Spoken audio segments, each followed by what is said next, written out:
Ang sarap magmahal. Pag naman tao ka lang at mahal tiwala mo.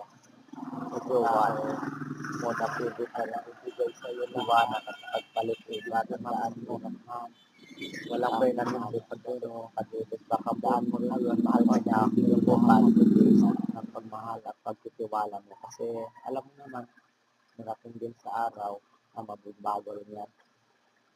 Darating yung araw na mag-isip din sa'yo yan.